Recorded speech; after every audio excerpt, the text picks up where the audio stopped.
It's time to rethink how we approach cybersecurity because the reality is modern cyber attackers are already past your initial defenses. ExtraHop helps your security team find and eradicate advanced threats before real damage is done. Protect your enterprise and customers with better defense. Learn more about how ExtraHop stops advanced threats at securityweekly.com/ExtraHop. That's extra HOP.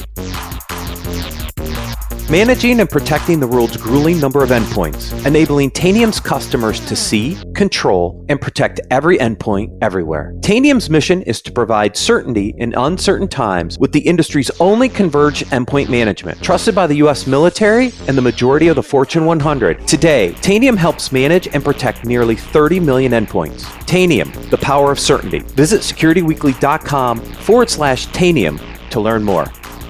How is your business staying one step ahead of cyber criminals? Secure your email, applications, network, and data with Barracuda.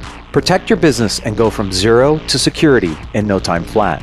Whether your team is working in one location or many, Barracuda has solutions that are easy to buy, deploy, and use. Learn how Barracuda can protect your business against ransomware, phishing, and other cyber attacks. Visit securityweekly.com/Barracuda. That's securityweekly.com/Barracuda. Barracuda, your journey secured. The shift to remote and hybrid work over the past 2 years has accelerated application development on cloud infrastructure. However, securing these new assets has lagged behind. Qualys CloudView, the next generation cloud security posture management, delivers an end-to-end multi-cloud security and compliance solution encompassing the entire application lifecycle from build to runtime. CloudView enables enterprises to assess their cloud security and compliance posture, identify risks and gaps, auto-remediate issues, proactively enforce best practices, and prove compliance and audits rapidly and efficiently. Identify your most vulnerable cloud assets by visiting securityweekly.com/Qualys. Welcome back to Business Security Weekly. I am your host, Matt Alderman, joined by Tyler Robinson, John Kinsella, and a few special guests. Oh, who are those special guests? I think as most people know, I have the pleasure to work with my daughter, Renee, who's our executive producer. Renee, happy birthday. Her birthday was on Friday, and so I did want to wish you a happy birthday, too. Happy birthday. Thank you, Daddy. Appreciate it. But today is a really special day. It's Kyle's, my second child, my second oldest. Kyle is 21 today, and he asked for his one wish was to come onto the podcast. So, Kyle, happy birthday, buddy. Thank you, Dad. I love you so much. I love you too. And we're going to go to a bar later, even though you don't drink, but we're going to go to a bar later just because you're legally of age. But I figured I would toast you since you won't have a bourbon with me at the bar. I'll toast you on the show. Okay, buddy? Okay. Thanks, Dad. Cheers to Happy that. 25th birthday to me. Cheers to that, buddy. We love you so much. Happy birthday. Thanks, Renee. All right. We're going to go on with the rest of the show. Do you have a specific guest or topic that you want us to cover on one of the shows? Submit your suggestions for guests by visiting securityweekly.com/guests and completing the form. We review suggestions often and we'll reach out to you once reviewed. All right, gentlemen, let's get into the real business of articles this week. So this first article I brought in, there's been a lot of interesting articles since the Sullivan trial, right? And when I see these interesting articles, I try to pull them in because I think they're relevant to the role. This one's labeled "The Sacrificial CISO Heralds a New Age for Cybersecurity. Will we see a rise in companies that throw their CISOs to the wolves?" And it's interesting because now we've got people presenting about some of these really interesting topics in the market, which I think is just, it just kind of reinforces how big a deal this whole Sullivan thing was. Because if we're thinking about our CISOs as sacrificial CISOs, I'm not sure that's healthy for the industry.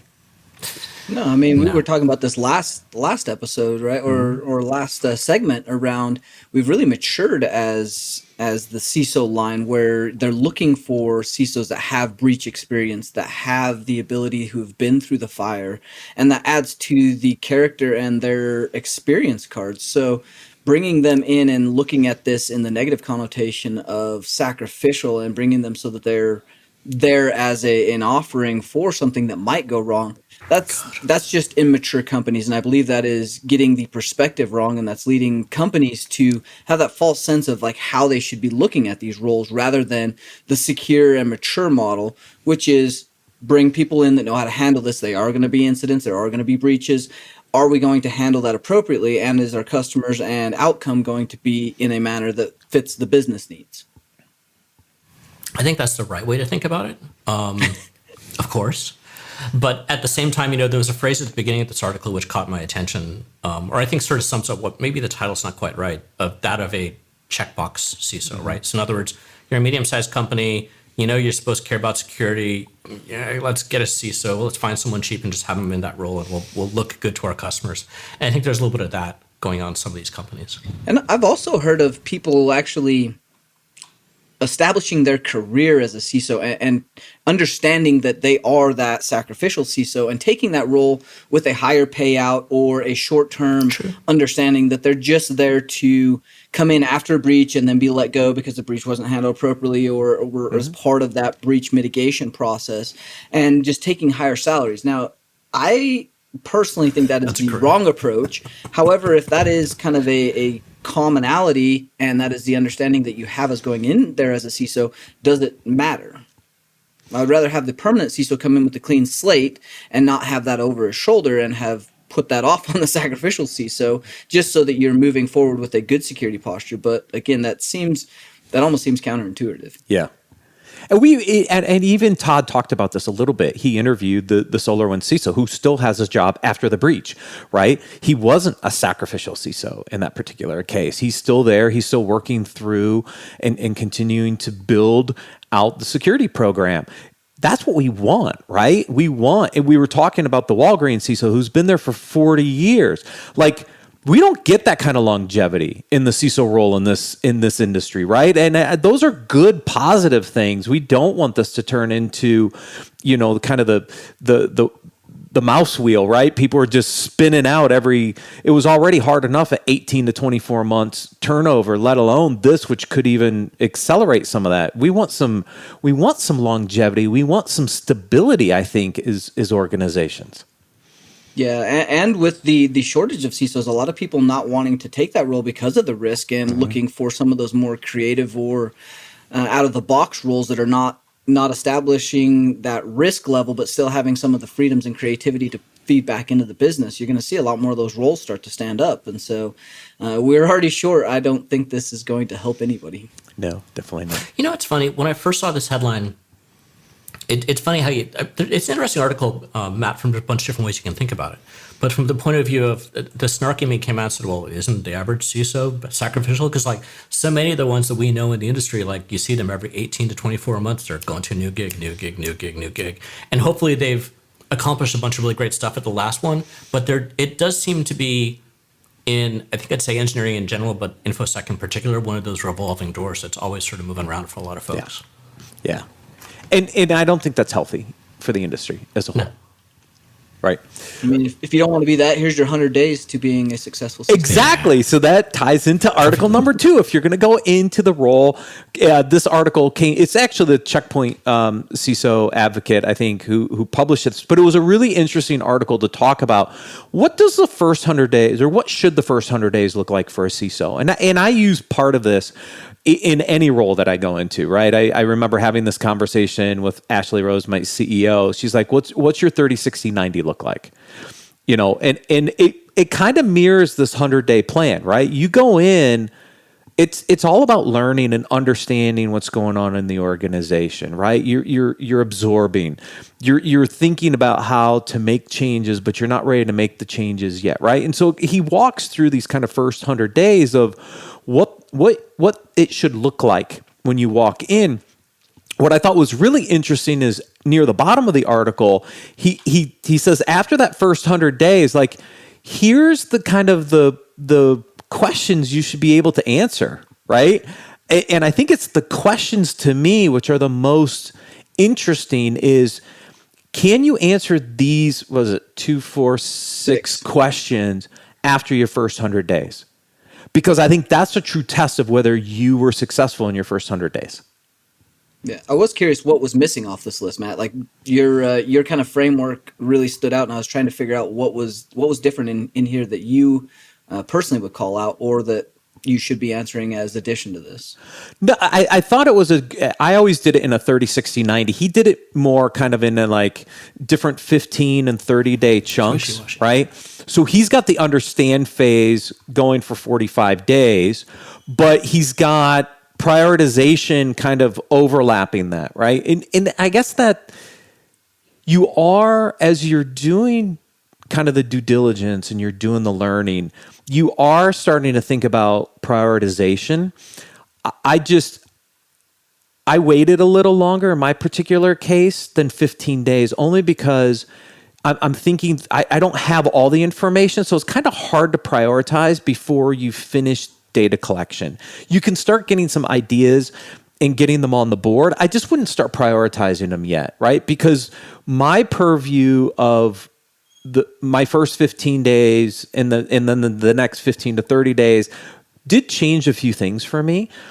The execution phase at 30 to 80 is pretty much spot on, right? After those first 30 days, I told Ashley this, right? I was like, I'm not going to make any decisions for 30 days. Now, I kind of lied a little bit. So I did a little bit of execution only because there were some kind of like glaring issues that I knew we needed to get our arms around pretty quickly, but not from the longer term strategy or kind of product roadmap. Those didn't happen until we got past the first 30 days, for sure.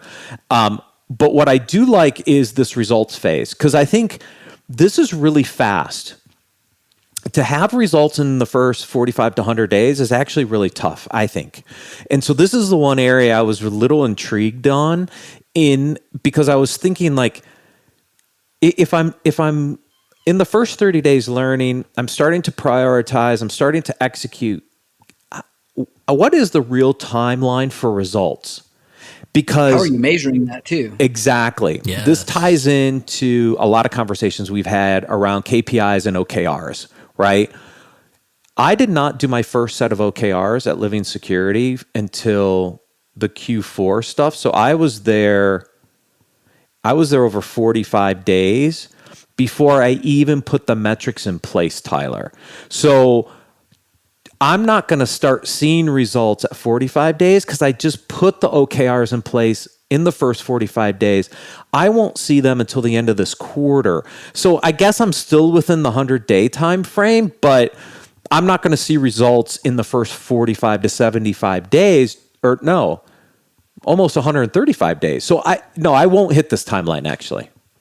So I think you do have to have some of those quick wins, right? Like you have the glaring stuff. The quick wins is where you get your quick action after you've started to get your foothold, get some business buy-in, political capital, understanding the business, and then the prioritization, right? But there's those quick wins within inside of there, which you're probably not trying to measure. You're just trying to make sure that you're covering down on the things that actually need action that quick.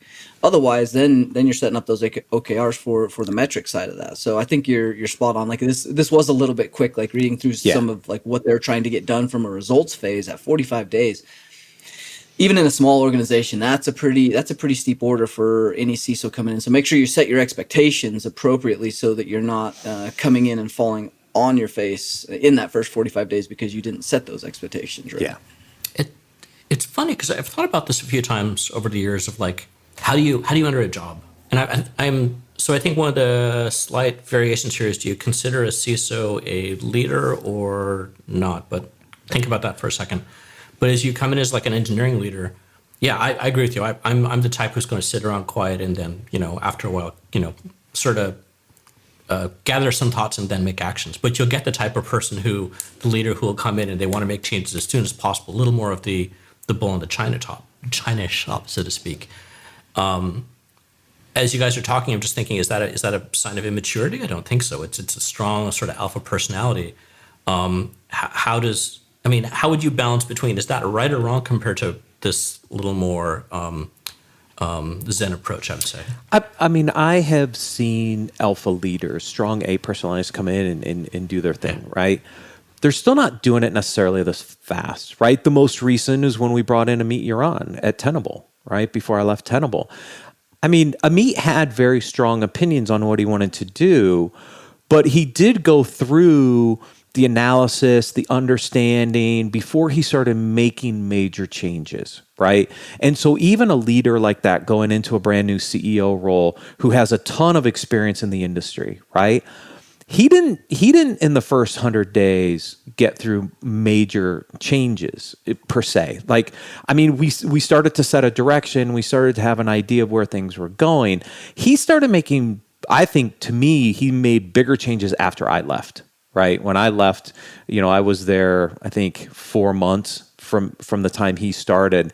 He didn't really start making some of the really big changes until after I left. So he was way past the first 100 days.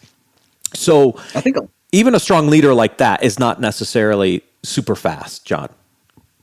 Yeah, I think a lot of that dynamic also depends on the maturity and how bad the organization is, and pairing that with the personality of the CISO coming in. You'll see a lot more kind of bull in a china shop look when a place is really immature and really bad and set up for failure. So it's going to look like a lot of disruption, but in certain cases that needs disruption. However, I have seen CISOs come in that have brought that type A personality to a well-run machine that was very efficient and already doing very good things, and just totally disrupt the team dynamic. So I think that can have alternate effects based on the organization coming in. And you really, as a leader, you have to be very careful about how you approach that and bring your personality to fit the organization and not vice versa. Yeah. I like the ramp. I do like a kind of a 30, 60, 90 day kind of ramp up, because you're going to learn a lot in that first 30 days that are going to influence the decisions you make in the next 60, 90 days. And then it's constantly refinement, right? We're at the point now here where I am, where we're just refining. There's no major changes. It is refinement of the prioritization going forward and identifying what the right next set of OKRs are from a measurement perspective. That's what I think you fine tune after that first 90 days. Because if you're making constant major shifts all the time, like the organization just, it's too hard. It's too much change, right? So you want to make all that change, set the direction, and then refine after that. And I think there's no reevaluation period there for the organization to implement what you've pushed down. Right. And with that, like, what is top of mind for CISOs today? Like, what are the things you're thinking about and doing?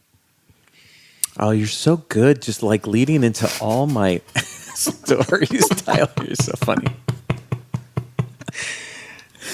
Oh my gosh. Well, we talked about this. The first one that pops up on the list is this whole resiliency discussion, right? I mean, Todd brought it up in the last segment. John, I know you weren't on it, but he talked about the evolution of the CISO role, right? To basically business resilience. That was kind of the fifth phase for him. And then he talked about how he's extended the model to data privacy because it's kind of the next frontier. We were joking about that earlier. But this article points to that. Now, I think this is the Microsoft article, right? So Microsoft, this comes from out of the Microsoft security team. And, we've covered a lot around some of the interesting stuff that Microsoft's been doing, because they've been making a lot of progress on really enhancing the security stack within the Microsoft portfolio. Here they're talking about very specific components.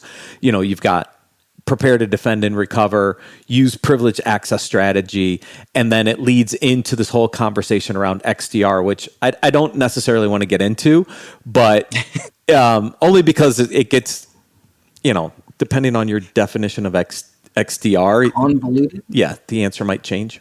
But I do like some of this because, again, I think everybody knows this by now. I'm an app user data guy, right? And it is about aspects of defending and recovering your applications and your data, your resiliency strategies, privileged access strategies around your identity protections, right? I do believe this ties well into, if I were a CISO, where would I focus my initial energy? It would be around application, user, and data security. That's where I would spend my first 30, 60, 90, is where are we with those? Because those are things I can have influence on, and then figure out what other things apply. And I think a lot of that, especially with budgets is being tightened down a little bit and the expenditure being very closely analyzed, like this automate piece around those becomes very important because you have to build in that efficiency and you have to look at all the tools that you're leveraging. Are we actually using these tools? Do we have shelfware? Yep. And are those tools being effectively used by the team and the capabilities that we currently have? Because we probably have a lot of capabilities not being able to be onboarded at this current time. And so you really have to make sure that what you have and what you're using match up to your capabilities for your team, which also, if those don't fit, you can't actually do any automation. So all three of those have to come into alignment in order to get that efficiency for a tighter budget for the next year. Yep, absolutely. Excuse me. I think what I'd say on this one is, so there's nothing super new in this article, but I think it's still good for the incoming CISO. The first read I'd recommend somebody give this article is anything that's a hyperlink, ignore it. And that's nothing about Microsoft or whatever else. What I'm saying is from the point of view of, I think your first pass as you go through this, as you were just saying, Tyler, you want to look at what's on the shelf, what's already existing in the company, but don't worry about, the buzzwords of the day, which the CISOs really have to keep track of, unfortunately. But like the zero trust or the privileged credentials, or like, don't worry about like the specific, using my phrase, the coat of paint on whatever the security tool is. What are the pain points that need to be solved in the business? And then, okay, step back and figure out what tools you have to solve right now, or is there something you need to go get budget for? And that sort of, I think what's here is good. And it looks like, I didn't realize Microsoft has a CISO Insider, which looks like it might be a good read for folks to go check out as well. But start high and then sort of zoom in, I think. Yes, start high and zoom in. I love this next article, 9 brief observations after running a team of 25. And it's so funny how he starts the article. Half-baked observations because fully baked commentary is boring and unhelpful. I like how this whole article was written. Honestly, this was kind of fun to read. It was, and I think it's really interesting when you think about. I go in running a team. What did I learn? And it's about the team dynamics, right? And it's about understanding different leadership styles and different team makeups. And I thought it was really interesting because some of these are things that I've learned over the years, right? And I didn't articulate them like this, but each one of these is relevant as you move into a new role, right? So, for example, your actions are magnified. Well, of course, you're the new guy. You come in, you make a bunch of changes. Guess what? Those are magnified instantly, which is why I don't like to make those changes early on. I want to learn first, figure out what to do, set a direction, then take actions because of this whole concept of, as the new guy coming in, those actions get magnified.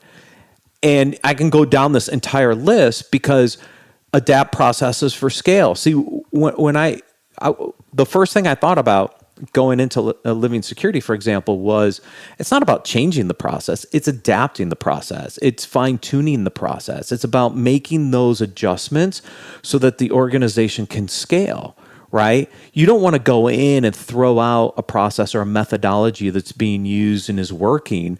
You want to go in and adapt it or modify it, improve it so that it gets the results that you want from a scale perspective. That was my whole intent when I went into living security, was understand the processes. How do we adapt and modify those to get us to where we are now, which is an engineering and product team that are fully in sync, right? Because when they're in sync, they produce faster. It allows you to scale faster. Those were the important things for me. So these first two are just super interesting for me to see at the top of his list. Yeah, I mean, some of these are gold. Honestly, like know your influencers. Not all leaders actually know how to read people well, and they don't realize like getting those champions. You can find the cliques. Every organization has the cliques. Every organization has certain groups. Finding those influencers within inside of those groups, and then sowing that dissemination in a positive light for your strategic one-on-ones. Way better than forcing corporate initiatives down.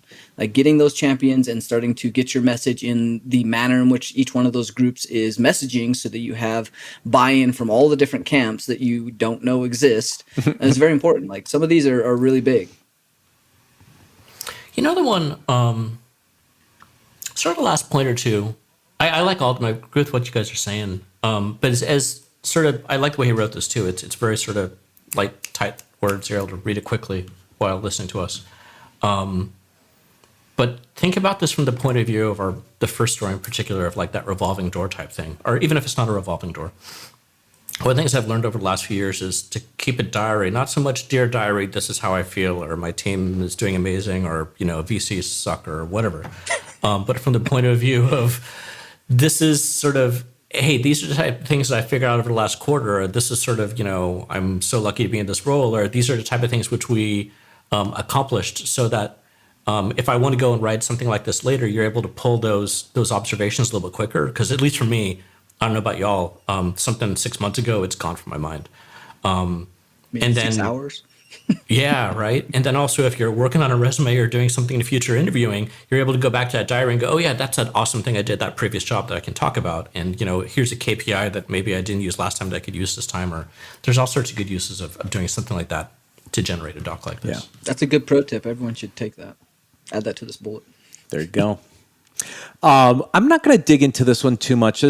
Harvard Business Review does great articles on leadership communication. I pretty much pull in an HBR article every week, only because they do some really good research and they have some really great guidance for leaders. This one is to coach leaders ask the right questions. And I think this is just the concept in general is asking questions, right? I think about my career and some of the things that have happened, right?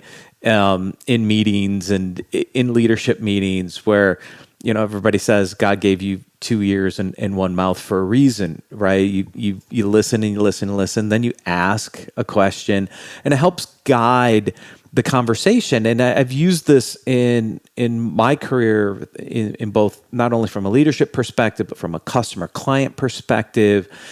To be a really good leader, asking the right questions at the right time is so critical to success. And this story gets into it in more detail, but I thought it was just a really great way to kind of summarize what makes good leaders and what makes the ability to coach other leaders so effective. Yeah.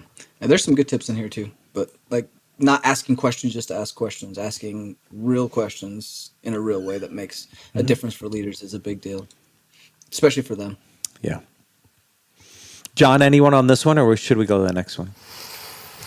Sure. I think I'm sort of taking a step back and looking at a little bit higher level.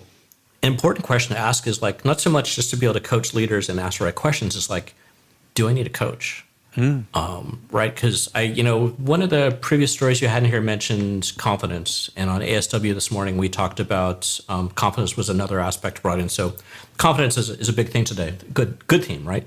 And a lot of us, again, the white males were pretty good with the confidence thing. Other folks aren't, but maybe sometimes we have too much confidence. Do I need a coach? Should I be getting someone's external opinion or thoughts, or how do I improve myself without trying to sit here and head scratch and write my diary and that type of thing? Is someone else, maybe an hour conversation with somebody once a month, is that going to help me improve myself and help me improve my company? So that was the biggest sort of thought for me when I was looking at this. It's not just like, how do I coach others, but what can I learn myself? Yeah, and I think you bring up a very good point, John, right? I've had a lot of people reach out to me and want to coach me, and I haven't really taken people up on that. I prefer the opposite. I like to help mentor people. So I've had a number of people over the years ask me if I would be their mentor. And I think it's a great way to share back, because to me, you get a little bit of this coaching the next generation potentially of leaders through mentorship programs. And so when people ask me like, hey, can you mentor me through some stuff? Can you help guide me through this? My answer is always yes, because I think one, it makes me a better leader. It helps somebody in the community kind of figure out what's next for them and ways to improve themselves. To me, that's a really interesting way versus me seeking a coach. I like the mentorship side of this. But see, that's exactly my point is, and I'm free, like I was just agreeing with you, right? Like I love mentoring folks and actually seeing them grow is either if they're an employee or just someone in the community is like, it's an amazing feeling, right? But at the same time, I think I know who I am, but if someone else takes a step back and looks at me, and you've probably made comments to me over the years too, it's like, if I take that mentorship from someone else, what can I gain or improve that maybe I just have, but like I didn't realize, or what can I change? And maybe I'm doing something which annoys people or is hurting the business, I think there's something on both sides. Yeah, it's true. I think it's also important to be coachable, but also realize that you don't always have to receive everything that is coached to you. You have a lot of internal dialogue, and most of us are high performers. We're able to be very strategic about our self-improvement and critical of ourselves anyway, so we can get to that point where we know those things now, but also listening, so you are coachable, but also being able to give back and take the advice that is proper for you in that particular time is always also important. You can be confident in not taking everybody's advice. Yes, which I'm going to skip to the end because we're running a little long, and that is how to handle criticism gracefully. 12 pro tips, because to your point, you just said it, right? You set this up so perfectly, Tyler, right? Like, you don't always have to agree or use the information from the coaching, which is a great tie into this article around how to take criticism, both destructive and constructive criticism. And it's just a great thing to think about when you're in these roles, whether you're coaching or mentoring, or you're in a leadership role, or you're getting feedback from your leader. Like, how do you deal with criticism, either both in a positive or negative way? Great article from Science of People gives you some tips about how to handle those. So I thought that was a great tie into the last article. Yeah, this is a great article. They cover like all the way down to different people types and managing what is said from those people. This is one of my favorites, actually. Very good article. I go read it. It's a little bit long. It is long. Most of their articles are long, but what was it? Was the 44 jargon words? Was that a couple weeks ago that they published? I was like, oh gosh, I do like all these. That one was hard to read. This one's a little easier. They break it down into the 6 constructive and the 6 destructive tips, and it's a good read for anybody that's in a position that obviously in a leadership or other role to address. Gentlemen. Neat. Actually. Go ahead. Yeah, wrap it up. I haven't heard the site before. It looks really great. Oh, yeah, Science of People. We had Paul and I interviewed Vanessa Van Edwards, who runs the site, a couple years ago. She was awesome. We should have her back sometime because they do so much around communication. They're just great. They all have a lot of great articles on communication tips and tricks. So anybody who wants to improve their communication skills, it's a great site to go to. Lots of great content out there. Yeah, it's one of my favorite. Gentlemen, thank you. Always a pleasure. Thank you, everyone, for watching and listening. We'll see you next week on Business Security Weekly. Happy birthday, Kyle.